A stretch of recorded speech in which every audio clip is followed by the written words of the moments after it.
Femme fatale. She goes back thousands of years. Back to the Bible and Delilah and Jezebel. Charming. Selfish. Dangerous. A garden of delights. A deluge of destruction.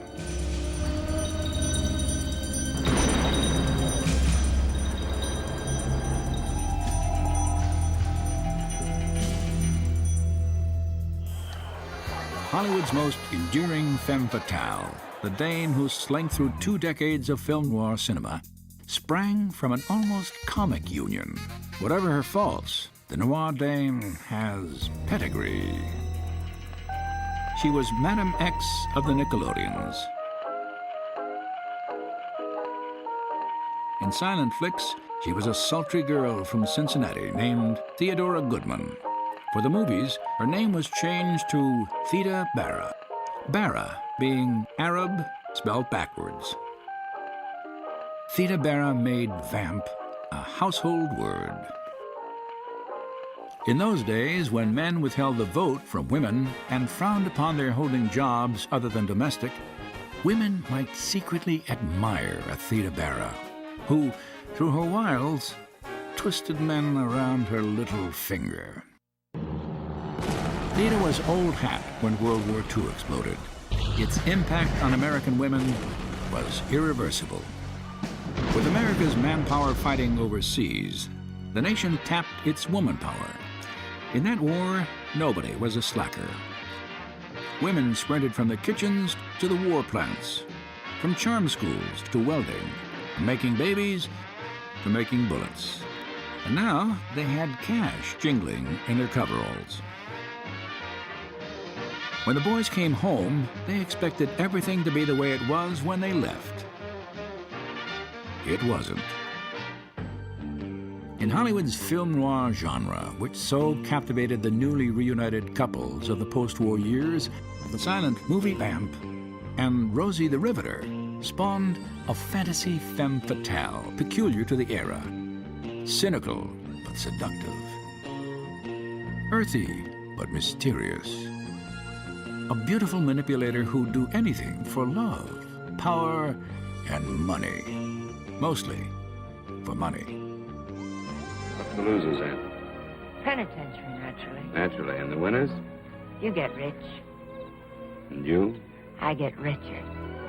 The pinups that GIs believed would be so nice to come home to had undergone a cosmetic makeover in becoming noir dames. Didn't hear about me, Gabe. If I'd been a ranch, they would have named me the Bar Nothing. Auburn-haired Rita Hayworth went blonde for Lady from Shanghai. Brunette Barbara Stanwyck went blonde too, while blonde Joan Bennett became a raven-haired brunette. Hollywood hair colorists were working overtime. How could I have known that murder can sometimes smell like honeysuckle? But they reigned as femme fatales in the noir universe. Well, do I rate a whistle? But memories of Rosie the Riveter still lingered. Housewives can get awfully bored sometimes. In her day, smoking was more glamorous than dangerous. She liked fine clothes and sometimes toted a gun in her mink. Caution was among her many traits. You don't trust me. I don't trust anybody. She took an interest in others, particularly men, very rich men. I should never have stopped to talk with you. You mean you're afraid of me? And she could put her ladylike manners to good use.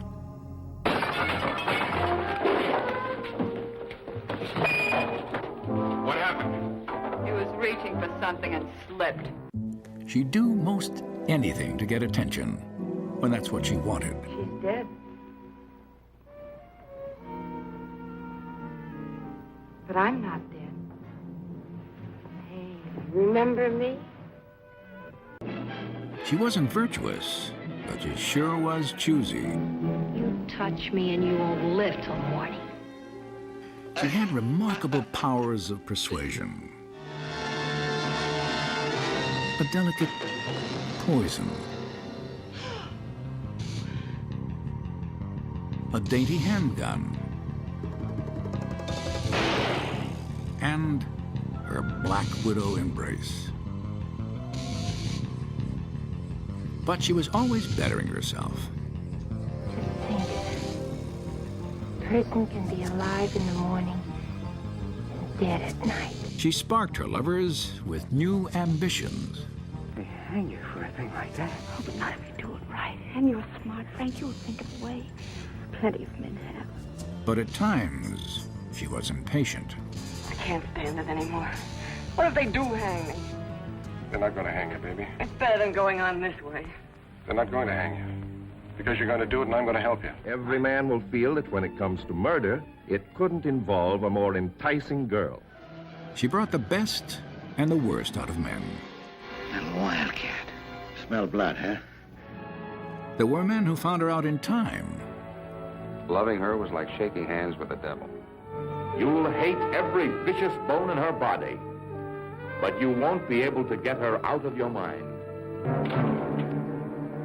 Dirty tramp. And those who found out almost too late. You were taking me up there to kill me, Tiger. You were gonna kill me. And she wasn't above letting her significant other take the rap for her. It was her idea. To make it look like an accident. One thing that the femme fatale rarely, if ever, enjoyed was a happy ending. Frank! Look out!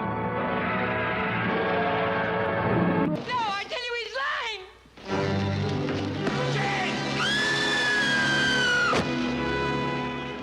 Put the blame on Maine, boys.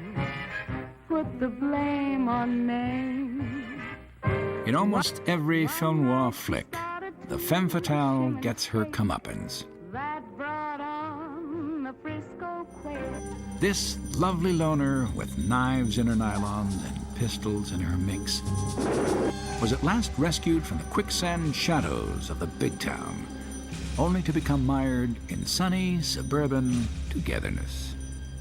Fortunately, you can still see her in film noir revivals, emerging from shadows and asking in a breathy voice, "Got a match?"